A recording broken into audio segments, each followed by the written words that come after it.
아버지 하나님, 오늘의 예배가 있기 전에 우리의 삶을 인도하여 주시고 하나님의 품에 거하게 하시니 감사합니다.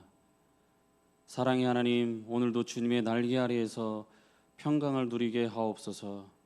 주님의 선하신 계획하심과 인도하심을 믿으면서 살아가는 우리가 되게 하여 주시옵소서. 하지만 우리의 삶이 하나님의 말씀을 온전히 신뢰하지 못하고 주님의 말씀 위에 서지 못함을 용서하여 주옵소서.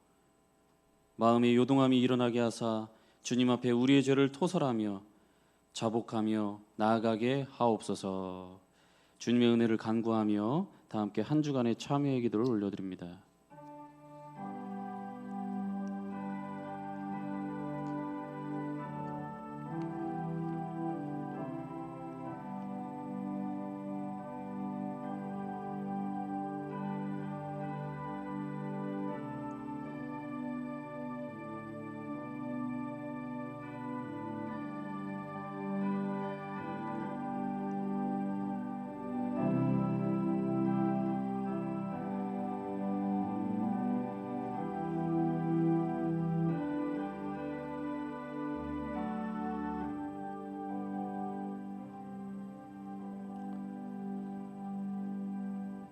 여기 사조의 말씀이 있으니 여호와께서 그의 앞으로 지나시며 선포하시되 여호와라 여호와라 자비롭고 은혜롭고 노하기를 더디하고 인자와 진실이 많은 하나님이라.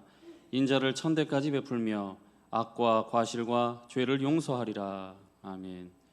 우리의 모든 허물을 도말하시고 기억지 아니하시고 용서해 주시니 감사합니다. 육신의 정욕과 안목의 정욕과 이생의 자랑에 마음 쓰지 않고 늘 하나님의 거룩하심을 입기 위해 끊임없이 몸부림치는 우리가 되게 하옵소서. 거룩하신 성령님, 이 시간 우리 가운데 오시옵소서. 우리 모두의 심령에 초청하여 드립니다. 오셔서 다스려 주옵소서. 이제 사도신경으로 우리의 신앙을 고백합니다. 나는 전능하신 아버지 하나님 천지의 창조주를 믿습니다. 나는 그의 유일하신 아들 우리 주 예수 그리스도를 믿습니다. 그는 성령으로 잉태되어 동정녀 마리아에게서 나시고 본디오 빌라도에게 고난을 받아 십자가에 못 박혀 죽으시고 장사된 지 사흘 만에 죽은 자 가운데서 다시 살아나셨으며 하늘에 오르시어 전능하신 아버지 하나님 우편에 앉아 계시다가 거기로부터 살아있는 자와 죽은 자를 심판하러 오십니다. 나는 성령을 믿으며 거룩한 공교회와 성도의 교제와 죄를 용서받는 것과 몸의 부활과 영생을 믿습니다. 아멘.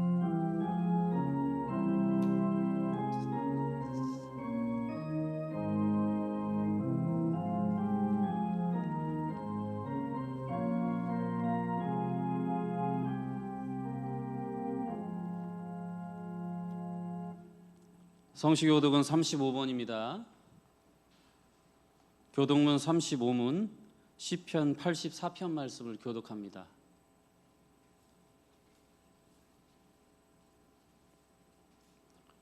만군의 여호와여, 주의 장막이 어찌 그리 사랑스러운지요. 내 마음과 육체가 살아계시는 하나님께 부르짖나이다. 주의 제단에서 참새도 제집을 얻고 제비도 새끼들 보금자리를 얻었나이다.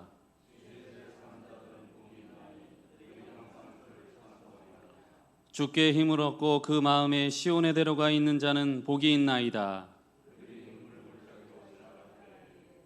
그곳에 많은 샘이 있을 것이며 이른 비가 복을 채워 주나이다. 악인의 장막에 사는 것보다 내 하나님의 성전 문지기로 있는 것이 좋사오니. 아멘.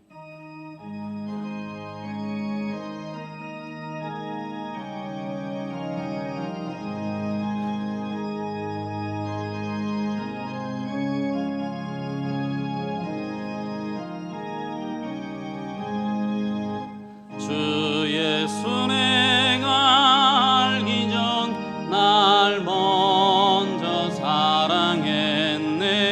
그 크신 사랑 나타나 내 영혼 거듭났네.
날 구원하신 예수는 참 좋은 나의 친구.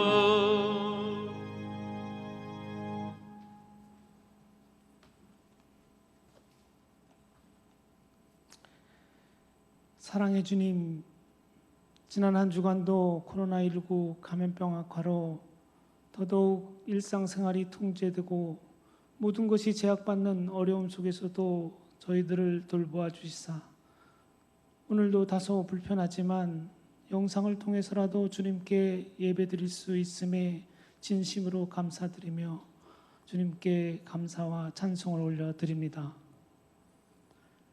날로 심해지는 코로나 사태를 바라보며 주님 외에는 어느 누구도 해결할 수 없음을 고백합니다. 하지만 한 번도 겪어보지 못한 불편하고 답답한 생활이 계속됨에도 불구하고 아직 회개하지 않고 막연히 해결되기만을 기다리는 어리석은 자들이 저희들의 모습이 아닌지요. 역사의 주관자이신 주님께서 이 환난의 시간을 통해서 우리에게 하시고자 하는 엄중한 뜻이 있으시라 믿습니다. 우리의 영안을 열어주셔서 우리를 향한 하나님의 뜻을 깨닫게 하시고 진정한 회개와 기도가 있게 하옵소서.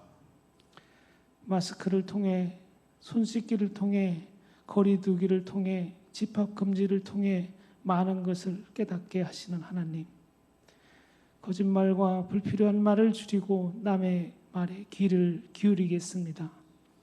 항상 악한 행실과 죄에서 돌이켜 바르게 행하겠습니다. 언제 어디서나 하나님을 바라보며 살겠습니다. 우는 자와 함께 울고 외로이 무거운 짐을 지고 가는 자와 함께 나누겠습니다. 하루속히 마스크를 벗고 두 손 높이 들고 마음껏 주님을 찬양하는 시간이 오게 하옵소서. 성도 간의 손을 잡고 위로하고 축복하는 시간이 속히 오게 하옵소서. 함께 얼굴을 마주보고 식탁을 나누며 교제하는 시간이 되돌아오게 하옵소서. 주신 은혜 감사하며 나눔을 실천하는 시간이 속히 오게 하옵소서. 계속되는 코로나 사태로 영상 예배를 드리며 성도의 교제와 영적 훈련도 없이 최소한의 예배만을 드리고 있습니다. 행여나 이로 인해서 믿음이 약해지고 신앙의 공백이 생기며 신앙생활의 편안함에 익숙하지 않을까 염려가 됩니다. 주님, 강하게 붙잡아 주시사 실족하는 자가 없게 하시고 오히려 초대교회 성도들처럼 어려울수록 더욱더 주님을 찾고 주의 은혜를 사모하며 주님 앞에 무릎 꿇고 기도하는 시간을 많이 가짐으로써 주님과의 관계가 회복되고 더욱 굳건한 믿음과 신앙을 갖게 되는 계기가 되게 하옵소서. 수많은 자영업자들과 일용직 노동자들, 실직자들, 특별히 지난 폭우로 인한 수세민들이 어려움 속에 하루하루를 살고 있습니다. 또한 구직을 원하는 청년들은 일자리가 없어 가슴을 애태우고 있습니다. 그들의 눈물을 닦아주시고 이들을 위로하여 주시옵소서. 주님, 이 땅을 불쌍히 여기사 주의 자비가 임하게 하옵소서. 이 땅을 회복시켜 주시옵소서. 오늘도 목사님 말씀을 통하여 하나님의 음성을 듣게 하시고 하루하루 어려운 삶을 살아가는 성도들에게 위로와 용기의 시간이 되게 하옵소서. 내 백성이 악한 길에서 떠나 내 얼굴을 구하면 하늘에서 듣고 그들의 죄를 사하고 그들의 땅을 고쳐주신다 하신 말씀을 믿고 의지하며 예수님의 이름으로 기도드립니다. 아멘.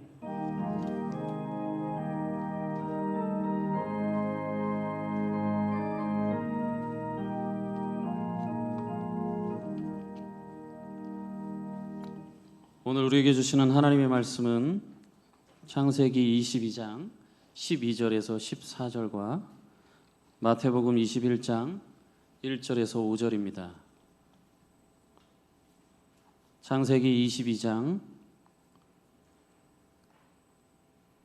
12절부터 14절을 먼저 봉독한 후에 마태복음 21장 1절에서 5절 말씀을 봉독합니다. 먼저 창세기 22장 12절에서 14절 말씀을 봉독합니다. 사자가 이르시되 그 아이에게 내 손을 대지 말라. 그에게 아무 일도 하지 말라. 내가 내 아들 내 독자까지도 내게 아끼지 아니하였으니 내가 이제야 내가 하나님을 경외하는 줄을 아노라. 아브라함이 눈을 들어 살펴본즉 한 순양이 뒤에 있는데 뿔이 수풀에 걸려 있는지라. 아브라함이 가서 그 순양을 가져다가 아들을 대신하여 번제로 드렸더라. 아브라함이 그 땅 이름을 여호와 이레라 하였으므로 오늘날까지 사람들이 이르기를 여호와의 산에서 준비되리라 하더라. 아멘. 마태복음 21장 1절에서 5절 말씀입니다. 그들이 예루살렘에 가까이 가서 감람산 벳바게에 이르렀을 때에 예수께서 두 제자를 보내시며 이르시되 너희는 맞은편 마을로 가라. 그리하면 곧 매인 나귀와 나귀 새끼가 함께 있는 것을 보리니 풀어 내게로 끌고 오라. 만일 누가 무슨 일을 하거든 주가 쓰시겠다 하라. 그리하면 즉시 보내리라 하시니 이는 선지자를 통하여 하신 말씀을 이루려 하심이라. 일러스되 시온 딸에게 이르기를 내 왕이 내게 임하나니 그는 겸손하여 나귀 곧 멍에 매는 짐승의 새끼를 탔도다 하라 하였느니라. 아멘. 이 시간 하나님의 위대한 계획이라는 제목으로 김덕신 목사님께서 말씀 전해 주실 때 큰 은혜의 시간이 되시길 바랍니다.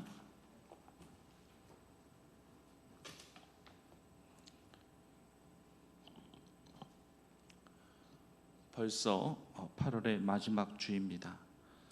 원래대로라면은 이제 뜨거웠던 무더위는 좀 지나가고 바람이 제법 시원하게 불어줘야 할 가을의 문턱인데도요, 아직까지도 무덥다고 느껴지는 그런 시기를 살아가고 있습니다. 올해는 참 유독 장마도 길었죠. 이번에처럼 장마가 좀 빨리 끝났으면 하고 바랬던 때가 있었을까 싶었을 정도입니다. 그리고 더 빨리 끝나기를 간절히 바라는 게 하나 더 있죠. 바로 코로나19입니다. 장마 때가 되면 곧 끝난다는 것을 알고 있기 때문에 기다리면 되는 것이었어요. 근데 코로나는 지금 몇 달째 지속적으로 우리 삶을 위협하고 있습니다. 급기야 다시 비대면으로 주일 예배를 드려야 되는 이런 상황에까지 오게 되었습니다. 정말 원치 않는 시나리오였는데 다시금 이렇게 비대면으로 영상으로 예배드려야 되는 이 상황이 조금 서글프기까지 합니다. 이렇게 모든 것들이 길어지면은요, 가장 뭐가 크게 문제가 될까요? 바로 무기력증입니다. 장마 때에도 무기력증은 생길 수 있죠. 뜨거운 폭염이 계속된다 할지라도 무기력증은 생길 수 있죠. 하지만 이런 때 무기력증은요, 시간 얘기를 주잖아요. 그 순간만 잘 견뎌내면은 또 그 모든 무기력은 떠나가고 활력이 찾아오거든요. 근데 지금의 이 상황은요, 참으로 사람을 지치게 합니다. 끝이 안 보이니, 빠져나갈 출구가 안 보이니 더욱 갑갑함과 답답함을 느낄 수밖에 없다라는 겁니다. 벗어나고 싶은 데서 벗어나지 못한 이 현실이 매우 안타깝습니다. 이런 상황에서요, 성경을 보다가 아브라함을 발견하게 되었습니다. 모리아산의 제단에 아들을 제물로 바쳐야 되는 이 아브라함의 심정이 지금 우리가 살아가고 있는 이 현실에 갑갑함과 답답함, 아마 그 이상이었을 것이다 라는 그러한 생각을 하게 되었습니다. 이런 현실 가운데 속에서 우리가 어떻게 하나님 앞에 쓰임받는 인생이 될 수 있을까 묵상하다가 예수님께서 나귀를 타고 예루살렘에 입성하신 그 본문의 말씀이 떠오르게 되었습니다. 지금 현재 우리가 무척이나 갑갑하고 답답한 현실이지만 이때에도 하나님의 분명한 뜻은 보여지고 있습니다. 이 가운데 속에서도 우리의 사명과 본분을 하나님께서는 주문하고 계시고 주님 앞에 이때에도 쓰임받아야 될 존재임을 우리에게 말씀하고 계십니다. 그러므로 오늘 이 두 본문을 가지고 함께 우리 성도님들과 은혜를 나눠보고자 합니다. 먼저는요, 은혜라고 하는 것은 이 묶임을 통해서 시작된다는 것을 우리는 분명히 깨달아야 될 것입니다. 우리가 다 잘 알고 있는 본문이지만 잘 보시면요, 두 본문에서 지금 사람도 묶여 있고 동물도 묶여 있습니다. 모리아 산에는 지금 뿔 걸린 수양이 묶여 있습니다. 예루살렘 벳바게의 맞은편에는 지금 나귀와 나귀 새끼가 묶여 있습니다. 묶여 있다고 하는 것은 고립을 뜻하는 거예요. 묶여 있는 상태에서 누군가의 도움 없이는 그 묶임이 풀린다라는 거 사실상 불가능합니다. 며칠 전에도 바비라는 태풍이 제주도와 전라남도 일대를 강타했습니다. 태풍이 불면 가장 직접적인 피해를 입는 곳이 제주도예요. 그래서 이번에도 하늘길, 바닷길 다 막혔어요. 사람의 발길이 다 묶여질 수밖에 없었어요. 그래도 태풍이야 며칠만 잘 버티면은요 금방 지나가든지 소멸되든지 이렇게 하지 않습니까? 그런데 바이러스는 왜 이렇게 소멸이 안 되는지, 지금도 성도님들의 이 발길을 다 묶어놔가지고요 교회에서 대면 예배도 못 드리게 하고 화상으로, 비대면으로, 영상으로 지금 예배를 드리고 있는 실정이에요. 그리고 지금 본문을 또 보시면은요 동물만 묶여 있는 게 아니에요. 사람도 묶여 있습니다. 지금 누가 모리아산의 제단에 묶여 있습니까? 아브라함의 아들 이삭이 묶여 있습니다. 요즘 세상 이 같은 모습이에요. 사람도 묶여지고 배와 비행기도 묶여지고 막막하고 답답한 실정이에요. 알고 보면 지금 본문에서는요 아브라함도 묶여져 있는 거예요. 이 보이지 않는 묶임이 더 무서운 겁니다. 눈에 보이지 않는 바이러스가 사람의 모든 것들을 묶어놓았고 이것이 얼마나 심각하고 위험한 수준인가 우리는 잘 알고 있습니다. 하나님의 절대적인 명령이 지금 아브라함을 묶어놓았습니다. 눈에 보이지 않는 하나님의 음성이 아브라함을 묶어놓은 거예요. 지금 다른 길이 없거든요. 다른 곳을 향해 가고 싶어도 갈 수가 없습니다. 지금 아브라함이 아들과 함께 가야 하는 곳은 바로 모리아산이에요. 아침 일찍 영문도 모른 채 아버지를 따라 나서는 아들을 데리고 모리아산을 향해 나아가는 그러한 이 아브라함의 그 발걸음이 얼마나 무거웠겠습니까? 아브라함도 인간인데 이런 생각 안 해봤을까요? 차라리 아들 대신 내가 하나님 앞에 제물이 된다고 할까? 내가 대신 죽겠다 하나님 앞에 애원을 하면은 하나님께서 들어주지 아니하실까? 뭐 이런 생각 아브라함이라고 안 해봤겠습니까? 마태복음 본문을 보시면은요 사실상 지금 예수님도 묶여 계신 거예요. 예수님도 거스를 수 없는 운명이지 않습니까? 다른 길이 없어요. 피할 길이 없습니다. 지금은 사실상 한양받기 위해서 예루살렘으로 올라가시는 것이 아니라 고난받으시러 예루살렘 가시는 거예요. 예수님도 지금 십자가에 묶여 계신 것입니다. 실제로 예수님께서 십자가에 묶이셨고 그곳에서 돌아가셨어요. 이삭은 제단에 묶여 하나님의 제물이 될 뻔했지만 예수님께서는 정말로 십자가에 묶여 정말로 그곳에서 하나님의 제물이 되셨습니다. 바로 저와 여러분을 위하여 대속의 희생 제물이 되신 것입니다. 그 은혜와 사랑이 얼마나 값없는 은혜인지 무엇과도 맞바꿀 수 없는 어마어마한 은혜임을 우리는 잘 알고 있습니다. 이삭은요 왜 자신이 제단에 묶여야 되는지 사실상 그 이유를 몰랐어요. 왜 아버지의 칼에 죽임을 당해 제물로 하나님 앞에 바쳐져야 되는 것인지 이삭은 전혀 알 수 없었습니다. 하지만 아버지가 하시는 일에 토 하나 달지 않고 그대로 자신의 몸을 내어 맡깁니다. 그래서 묶였습니다. 예수님도요 십자가 왜 묶이고 십자가 왜 달려야 되는지 예수님은 잘 알고 계셨습니다. 자신이 십자가에 달려야만, 그래서 죽임을 당해야만 우리 같은 자들이 살 수 있다는 사실을 잘 알고 계신 예수님, 그래서 순순히 결박을 당하셨고 십자가에 달려 묶이셨습니다. 이번 코로나 사태를 통해서 하나님의 깊은 깨달음이 있으시기를 간절히 바랍니다. 왜 하나님이 우리 발걸음을 이렇게 묶어 놓으시려고 하시는지 그 하나님의 깊은 뜻을 한번 헤아려 보시기 바랍니다. 왜 모임이 금지되어지고 식사 또한 자제되어지고 대면조차 이렇게 막혀져서 자가격리를 하게 되고 집에서만 생활하도록 이렇게 권면이 되어지는지 한번 그 깊은 의미를 한번 헤아려 보신 적 있으십니까? 왜 크리스찬들에게 주일날 대면 예배를 드리지 못하도록 이 같은 조치가 취해졌는지 한번 깊은 의미를 헤아려 보신 적 있으십니까? 세상 모임, 이것은 오늘 설교에서 다루지 않겠습니다. 불신자들의 세상 모임에는 하나님의 절대적으로 안 계시니까요. 세상 모이면 모였다면 술이고 춤이고 향락이고 남을 향한 비방이고 욕설이고, 여긴 절대적으로 하나님의 뜻이 없습니다. 중요한 건 지금 이 교회가 코로나 사태 가장 큰 핫 이슈가 되고 있다는 점이에요.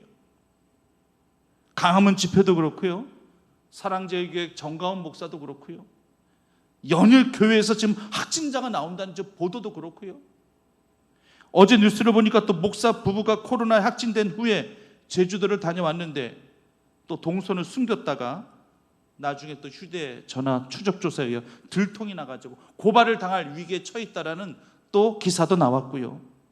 지금 코로나 사태의 이 온 초점이 교회와 목회자에 집중되어 있다는 얘기예요. 목회자와 교회를 향한 강한 불신이 더욱더 조장되어지고 있고, 그러다 보니 자연스럽게 선교가 막혀지고 있고 복음이 막혀져 버린 심각한 위기 속에 지금 한국 교회가 놓여져 있다는 사실이에요. 예배도 모임도 식사도 법으로 규제받아 묶여져 있는 그런 때를 살아가고 있습니다. 정말 일할 때 먼저 저를 비롯한 목회자와 그리고 이 한국교회와 그리고 우리 크리스찬들은 먼저 우리들 각자의 모습을 되돌아볼 수 있어야 됩니다. 사람이 묶어놓은 것 같죠? 바이러스가 묶어놓았습니까? 아니요, 하나님이 묶어놓으신 거예요. 한국교회와 목회자와 성도들 향하여 하나님이 지금 경고성의 메시지를 지금 분명하게 주고 계시다는 사실을 우린 깨달아야 됩니다. 형식만 남고 내용이 없는 그런 제사, 경건의 모양은 전혀 없고 경건의 형식만 담아드리고자 했었던 그러한 예배, 행함이 없고 실천이 없었던 그런 삶의 예배, 이 모든 것에 얼마만큼 하나님께서 진노하시고 계셨는가를 우리는 절실하게 우리는 느껴야만 합니다. 크리스찬들의 모임이라고 해서 언제나 은혜롭고 향기나는 모임이었을까요? 신앙이 부족한 자를 믿음으로 격려해주고 세워주고 함께 은혜를 나누며 중보 기도해주는 그런 모임이었습니까? 혹시라도 세상 불신자들과 똑같이 모였다면 남의 헌담하기 바쁘고 오히려 대화를 통해서 신앙이 연약한 자가 오히려 시험 들게 되어지고, 모이면 기도하고 찬송하고 세워주고 높여줘야 되는 것이 교회의 소모임이어야 하거늘 모이면 불신자들과 같이 똑같이 남 험담하고 상처 주고 시험받게 하는 그런 모임이 혹시라도 아니었습니까? 하나님이 이런 모습을 보시고 과연 어떤 생각을 하고 계셨을까요? 원래는 모이는 것이 교회의 힘이었습니다. 원래 성도는 합력하여 선을 이루는 거예요.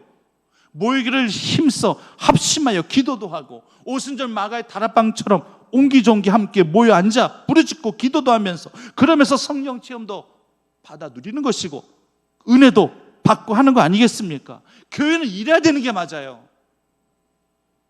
이렇게 하는 것이 하나님의 원래적인 뜻입니다. 그런데 지금 이 모든 것들이 다 묶여지고 막혀졌다고 하는 것은 얼마만큼 하나님이 크게 진나고 계시는가, 우리가 이 같은 사실을 분명하게 깨달을 수 있어야 됩니다. 성도님들은요, 이 양들 있죠, 이 양들이 털을 깎는 시기가 언제쯤 정도 될 거라고 생각하십니까? 일반적인 생각으로는요, 더운 여름에 털을 깎아주는 것이 이것이 맞을 것 같아요. 왜냐하면은 이때 더우니까 털도 시원하게 깎아주면 얘네들도 시원할 것이고, 그리고 겨울이 되기까지 또 몇 달 걸리니까 그때까지 또 털도 또 자라게 될 것이고, 그러면 겨울 되면은 털도 복실복실해가지고 좀 따뜻하게 겨울을 날 수 있으니까 무더운 여름 때에 털을 깎아주는 것이 이것이 맞겠구나, 우리 일반적으로 그렇게 생각하지 않습니까? 근데 아니더라는 얘기예요. 목자들은요, 추운 겨울 직전에 털을 깎는다는 것입니다. 왜 그러느냐? 양의 습성 때문에 그렇대요. 양의 습성. 어떤 양의 습성 때문에 그러는가? 사실상 양털이 길면 겨울 추위가 몰아칠 때 이 양들이 운동도 하지 않고 서로 양들끼리 서로 몸을 비벼가면서 서로의 체온을 유지하도록 그렇게 도와줘야 되는데, 자기의 털 따스함만 믿고 잘난 척하다가 그냥 겨울에도 얼어 죽는 양들이 생기더라는 얘기예요. 추위에 밀려오는 그 겨울 직전에 양털을 깎는 것이 잔인한 처사인 것 같지만 알고 보면 이 같은 행위가 바로 양들의 생명을 보호하기 위함이라는 겁니다. 양의 털이 짧아야지만 추위를 이기기 위해서 양들도 부지런히 돌아다니고 운동도 하게 되는 것이고, 추우니까 서로 몸을 비벼댐으로 서로 돕고 사는 법도 배우고 그렇게 살 수 있는 것인데, 이것 때문에 바로 목자들이 겨울 직전에 양털을 깎는다는 거예요. 성도님들, 우리에게도 분명한 교훈을 주고 있어요. 우리도 다 양 같은 존재들 아닙니까? 살아가면서 살아갈수록 정말 인간의 무력함을 더 느낄 수밖에 없는 때인데요, 이 코로나 시대 가운데 속에서 정말로 이 목자 되신 우리 하나님께서, 우리 주님께서 손잡아 주지 아니하시면 정말 살 수 없는 시대구나 하는 것을 더욱더 뼈저리게 느끼고 있어요. 하나님은 지금 양 같은 우리 성도들의 털을 다 깎아버리신 거예요. 지금 좀 가혹하리만큼 혹독하게 우리 털을 바짝 깎아버리신 거예요. 양 같은 우리들의 모든 속살이 다 드러나도록, 부끄러운 우리 신앙의 민낯이 다 드러나 보이도록 하나님 우리 털을 지금 다 깎아버리신 거예요. 양들은 서로 몸을 비벼대면서라도 서로의 체온을 유지할 수 있지만 우리는 지금 대면조차 하기 힘들어요. 만나는 것차, 합력하여 선을 이루는 것차 지금 힘겨운 때를 지금 살아가고 있는 거예요.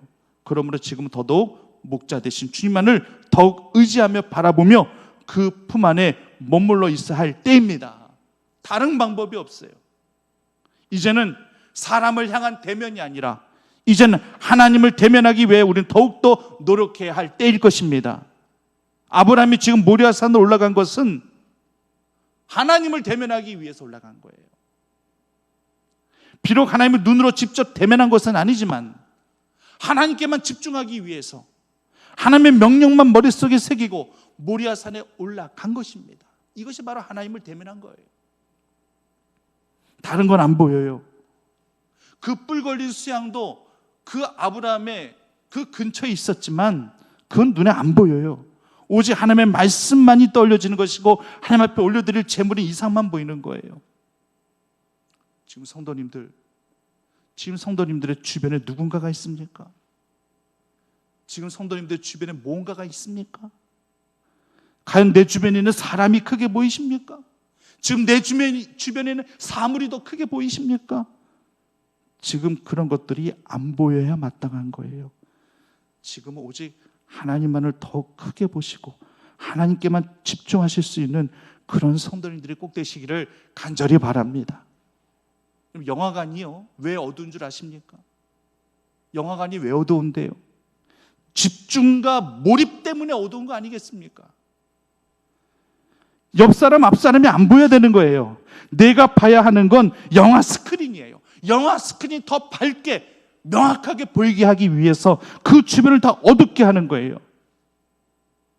하나님이 우리에게 왜 이 같은 고난을 주셨을까요? 하나님이 왜 우리의 발을 이렇게 묶어 놓으셨을까요? 하나님이 왜 이렇게 내 주변이 칙칙하고 어둡게 그렇게 만드셨을까요? 그거는 하나님만 더 잘 보이라고, 하나님께만 더욱더 집중하라고. 그래서 하나님께서는 이렇게 우리에게 고난도 주시고 우리를 묶어주신 거예요. 성도님들, 아브라함도요 인간이에요. 하나님의 그 절대적인 명령, 이거는 절대 거스를 수 없다라는 거 아브라함도 잘 압니다. 모리아산을 가는 길이 외길이에요. 아들의 제물을 바쳐야 되는 운명입니다. 갑갑하고 답답하고 어찌할 바 몰랐었겠지만 그래도 하나님 한 분만 바라봅니다. 다른 생각조차 다 잘라버리고 오직 하나님 한 분만 의식합니다. 예수님도 그 묶임에서 벗어나고 싶은 마음이 있으셨죠. 그래서 겟세마네 기도 동산에서 이 잔을 내게서 옮겨달라고 그렇게 눈물 흘리며 기도하셨어요. 하지만 결국 내 뜻대로 마옵시고 아버지의 뜻대로 되게 하옵소서. 결국에는 그 순간 하나님의 뜻에만 집중했습니다. 하나님 한 분만 바라보았습니다. 그 모리아산의 묶임이 아니었다면 우리들이 과연 어떻게 믿음의 조상 아브라함의 후손이 될 수 있었을 것이며, 예수님의 그 골고다 언덕의 그 십자가에서의 묶임이 아니셨다면 우리가 어떻게 그 제사함을 받아 천국 백성으로 이 땅 가운데 살아갈 수 있었겠습니까? 그렇다면 이 같은 아브라함의 묶임과 예수 그리스도의 묶임은 우리를 위한 축복과 은혜의 통로가 되었음을 성도님들이 분명히 아셔야 할 것입니다. 그 묶임을 인간적으로 풀려 하지 않고 그저 하나님의 뜻 가운데 순종하며 자신을 온전히 내어드릴 때에 그때부터 하나님의 은혜와 하나님의 역사와 하나님의 기적이 나타났음을 꼭 기억하실 수 있어야 할 것입니다. 성도님들, 영상을 통해서 설교를 보고 계시는 성도님들, 한 가지만 여쭙게요. 묶임이 곧 막힘입니까? 의미 있는 질문 하나를 던지겠어요. 묶임이 곧 막힘을 의미하는 것입니까?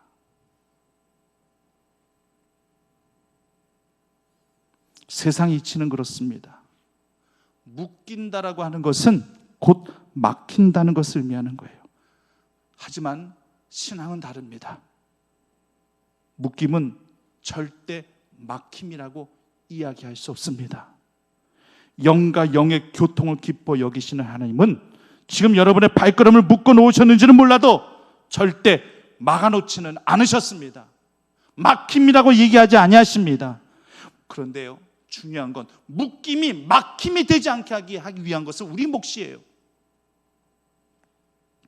우리의 삶의 자리에서 더욱더 하나님을 존귀히 여겨드리고 늘 기도한 말씀으로 내 자신을 돌아보며 하나님께만 집중해 나가실 때에 오히려 그 묶임이 열림이 되어지고 소통이 되어지고 능력이 되어지고 축복이 되어지는 은혜의 역사들이 성도님의 삶 가운데 나타나게 되어지기만을 간절히 소망합니다. 그리고 또 오늘 이 두 본문을 통해서 깨달아야 될 사실이 있습니다. 모리아산에 뿔 걸린 수양이나 벳박의 이 맞은편의 나귀와 나귀 새끼나 모두 다 하나님이 직접 준비하신 동물들이었어요. 이 같은 공통점이 있습니다. 하나님이 친히 준비 못하실 게 뭐가 있으실까요? 묶여진 수양이나 나귀나 모두 하나님이 쓰시기 위해서 하나님께서 친히 준비하신 거예요. 사람들은 몰라요. 하나님이 준비하신 것이라는 거 사람은 몰라요. 아브라함도 몰랐어요. 뿔 걸린 수양을 하나님께서 준비하셨다라는 거 아브라함도 하나님이 가르쳐 주시기 전에는, 하나님이 보게 하시기 전에는 아브라함도 몰랐어요. 예수님께 보냄을 받은 두 제자도 벳박의 맞은편에 나귀와 나귀 새끼가 묶여져 있는지 없는지 어떻게 합니까? 설령 그것이 묶여져 있단다 할지라도 그것이 예수님이 타고 가실 나귀일지 어떻게 합니까? 예수님께서 나중에서야 말씀해 주시니까 아는 거예요. 나중에 하나님께서 말씀하셔서 아브라함이 알았고 나중에서 예수님께서 말씀해 주셔서 두 제자가 알았습니다. 이렇듯 하나님은 우리 모르게 은밀하게 모든 것들을 준비하시고 실행하시는 여호와 이레의 하나님이신 줄 다시 한번 고백하는 주의 성도들 되시기를 간절히 원합니다.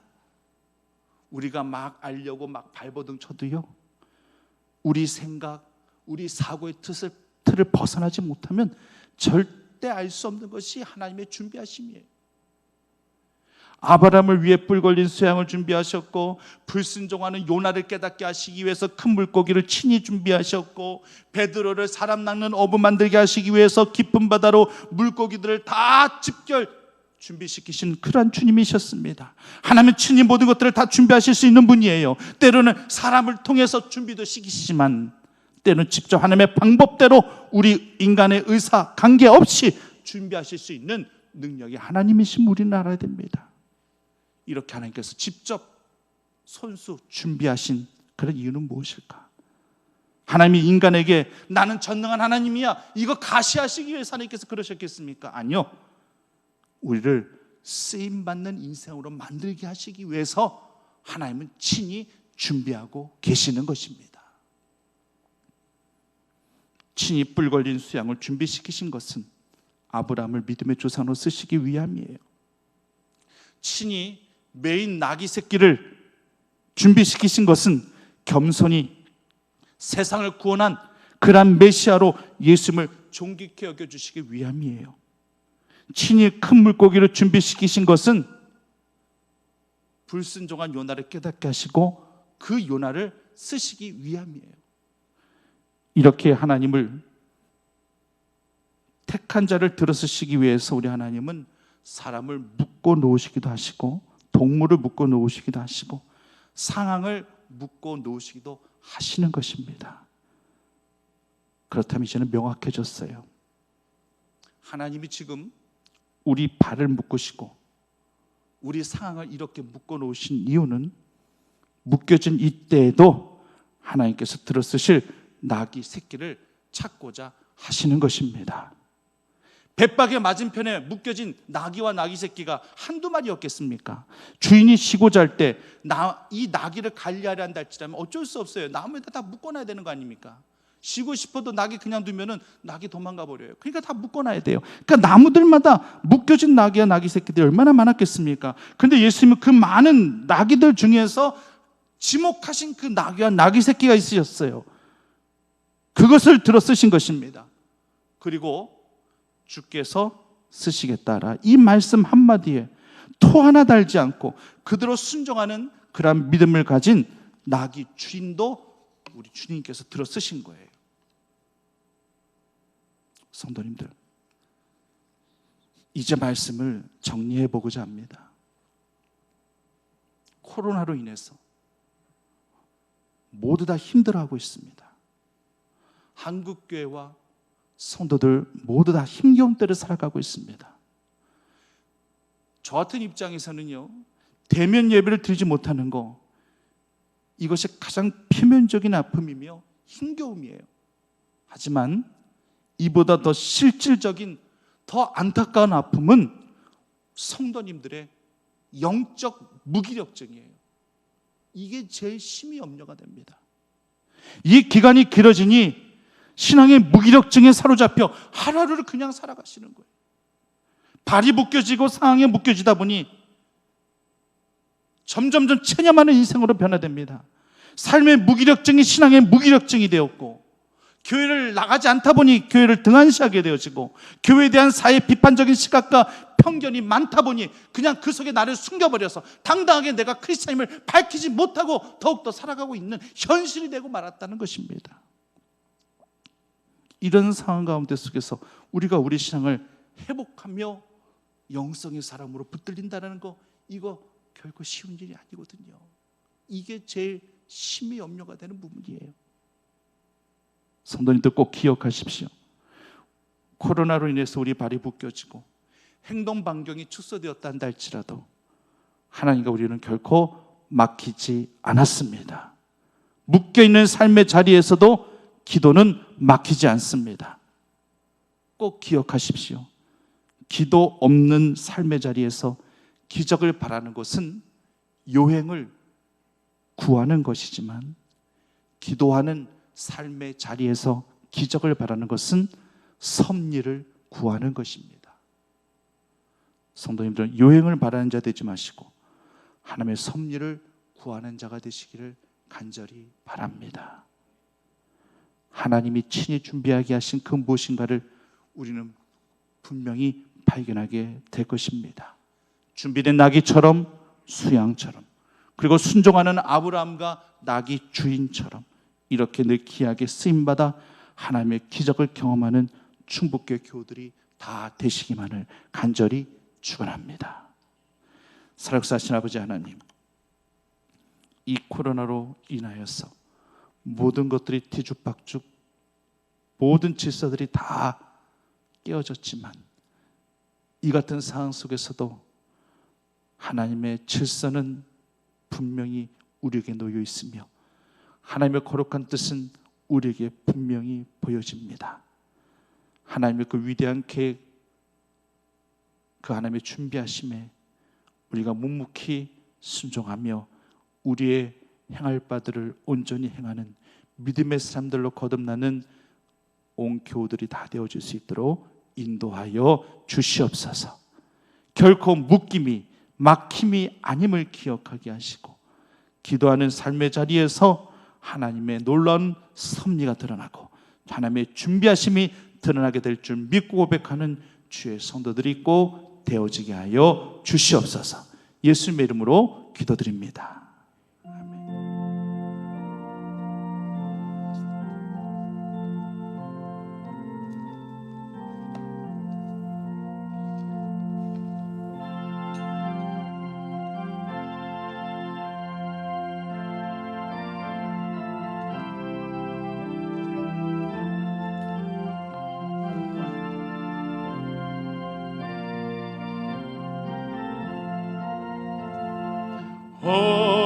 험한 시험물 속에서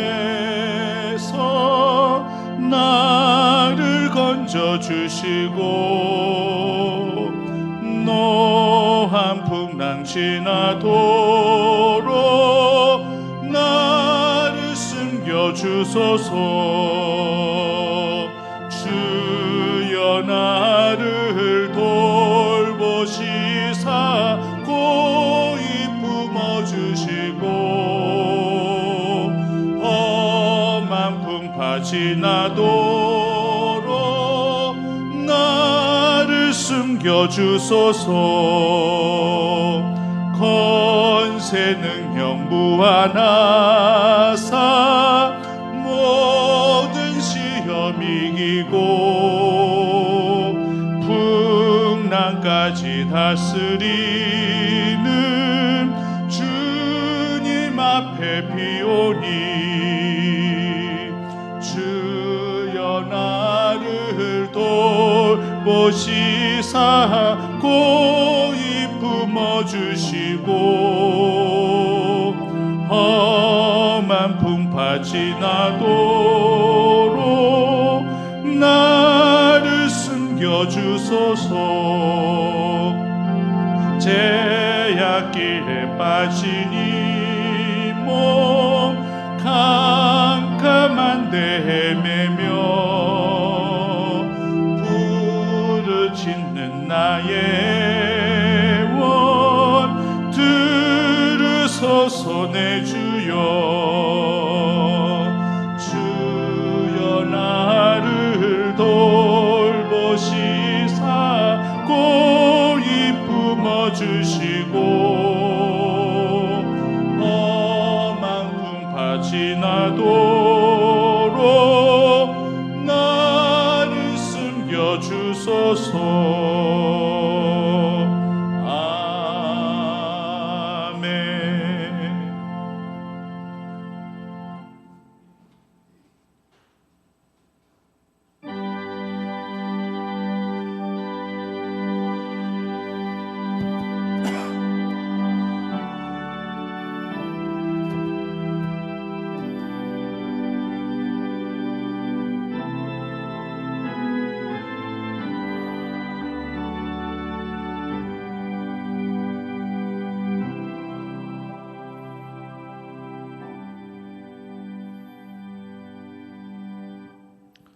아버지 하나님, 주의 긍휼을 구합니다. 주의 자비와 사랑을 구합니다. 대면 예배를 올려드리지 못하는 이 상황 가운데 속에서 주님의 뜻을 헤아리며 그럼에도 불구하고 또 이렇게 주님 앞에 예물을 올려드리는 우리의 마음을 기억하여 주시옵소서. 주님 것이오니 분명하게 구별하여 주님 앞에 올려드릴 우리의 예물이 꼭 있게 하시고 이 같은 상황 가운데 속에서도 구별된 존재로 주님 앞에 올려드리고자 하는 성도들의 이 마음과 이 신앙을 기뻐 선히 여겨 주시옵소서. 하나님께서 모든 것들을 기쁘시게 흠량하시길 원하옵고 예수님 이름으로 기도드립니다.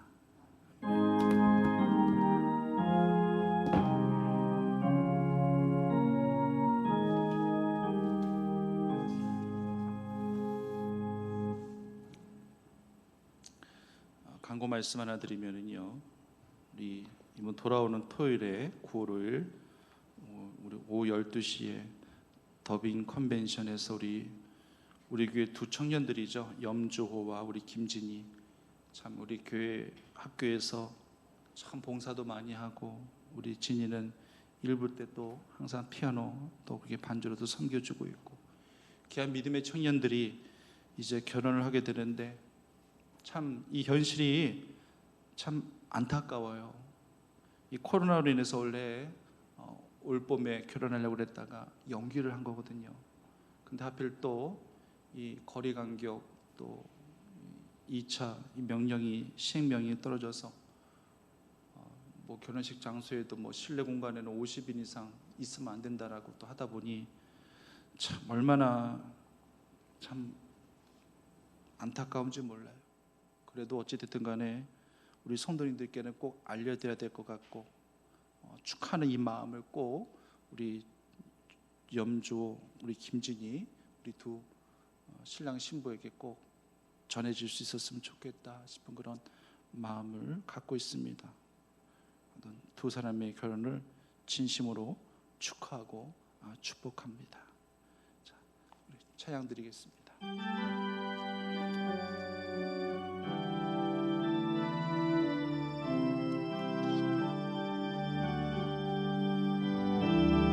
세상 모든 민족이 구원을 얻기까지 쉬지 않으시는 하나님, 주의 심장 가지고 우리 이제 일어나 주 따르게 하소서. 세상 모든 육체가 주의 영광 보도록